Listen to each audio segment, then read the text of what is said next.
Greetings, Mr. Avak. This is my third try to make a video because I didn't realize that in the unregistered version of fraps you can only have 30 seconds videos. So here we go again. In the third video, or the first few videos of your new gnomoria Let's Play, the Castle Good one, I told you that I admire your architecture but that we have different playstyles. And the first difference was that I usually rushed to get all the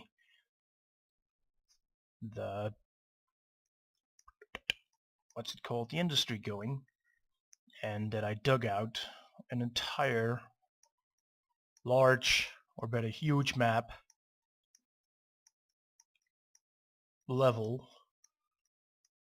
to act as my great hall that I would stuff with statues almost as soon, well, not almost as soon, just as soon as possible. And I would have a kingdom worth of almost 500,000 in the first year or so.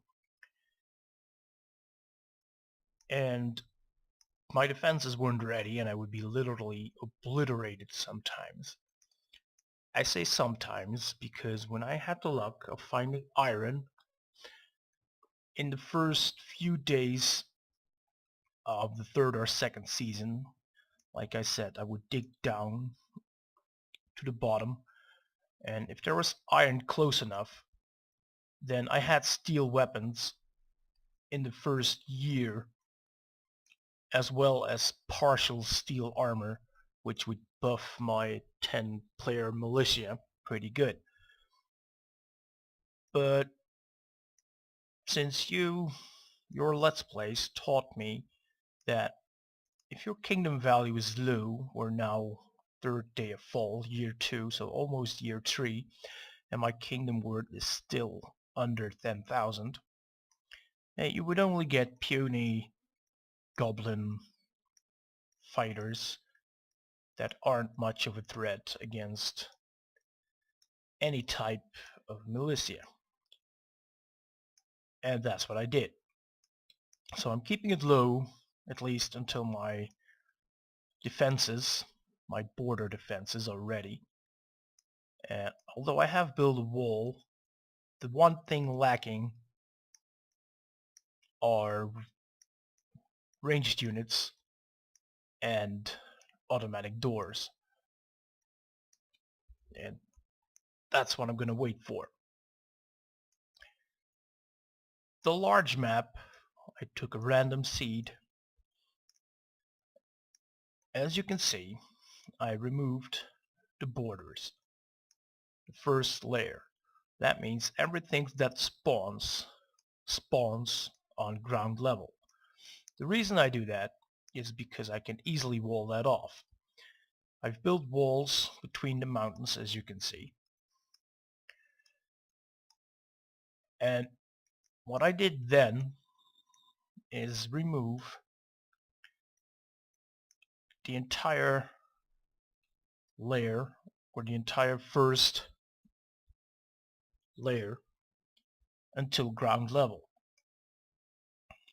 Then I mined a 10 tile buffer zone, which holds then the outside of my wall, or better the outer wall, with only this tiny spot here, because in this corridor was the best place I could defend.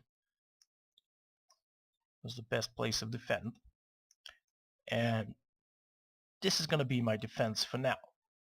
It's going to change as soon as everything is flat. I've drawn a little thing here to set up, or to make an example, because this is going to be a door. I'm going to remove that for a while. So the areas I just cancelled, well, one of them anyway. Let's do that again. There we go. So the open areas will be automatic doors, Everything else will be wall. There will be a too high platform here for ranged units that can shoot anything that enters this place. One door will be open always. Two will be closed always. When friendly units get in, they will gather here. This one will close, this one will open, they will go through, hopefully. This one will open, this one will close.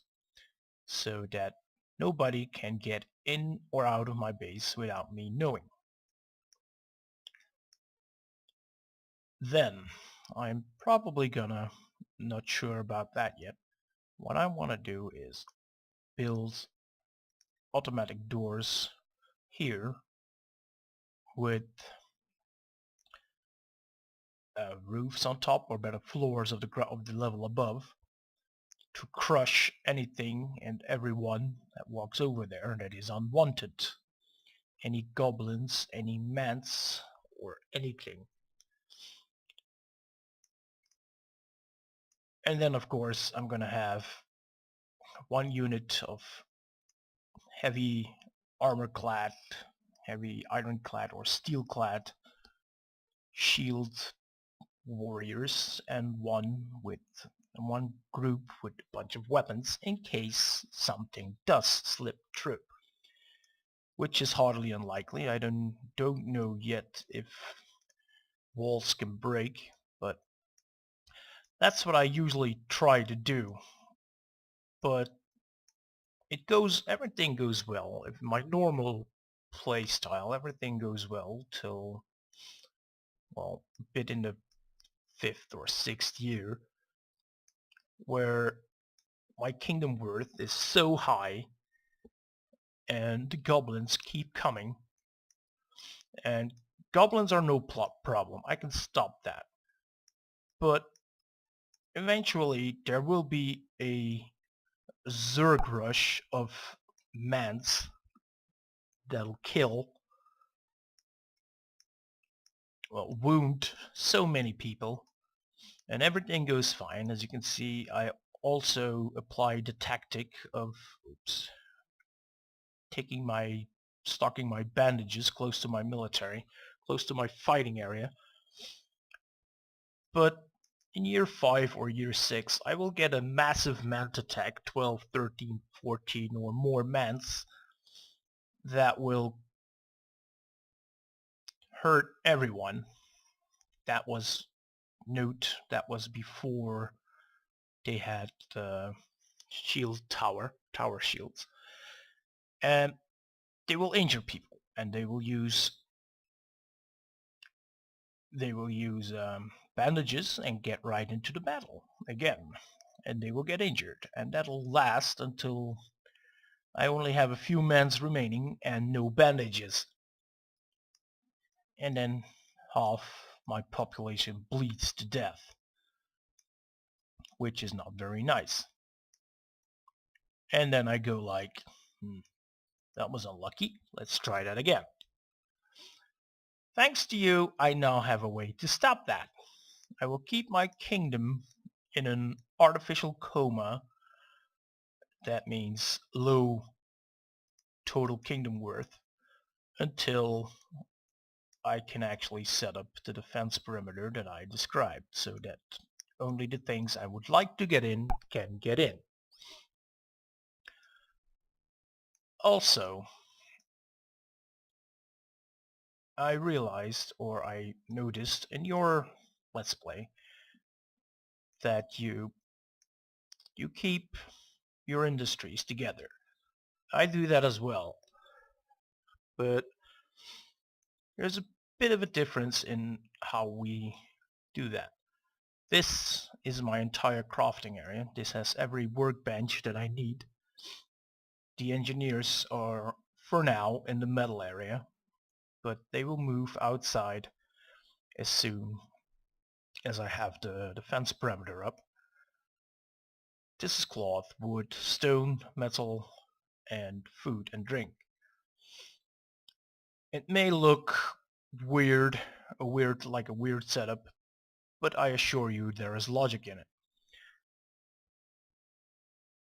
If you look at it a bit, then you can see that everything is next to a stockpile that is either the input or the output. For example, this is the log. I place logs here. The furnace uses a log to produce coal, puts there. These three use coal, so they only have to go there to get the coal. Here will be the bars. This is for raw ore. This is for dirt, which the prospector uses to get slivers. Here is worn armor and worn weapons, which this smelter uses to make slivers. This forge only smelts slivers into bars, and this forge only smelts raw ore into bars, which are placed here. So it's a fully working crafting circle, and I use my night shifts to design this kind of thing. Same here for the stone, raw stone. They make blocks, block stockpile. They use blocks for whatever they make. Same with wood, logs, planks. They use logs to make planks. Planks get stored here. He uses planks, and I haven't yet decided if I'm gonna put in another carpenter here or a wood carver, because wooden statues not worth a lot. And same for cloth. Looms, tailors, cloth, and bolts of cloth. Food might look a bit different, but I assure you it applies the same logic as well. And of course here my five market stalls. This will be my mushroom farm. Hopefully this basin of water is enough to fill it up. And that was my tour and my test.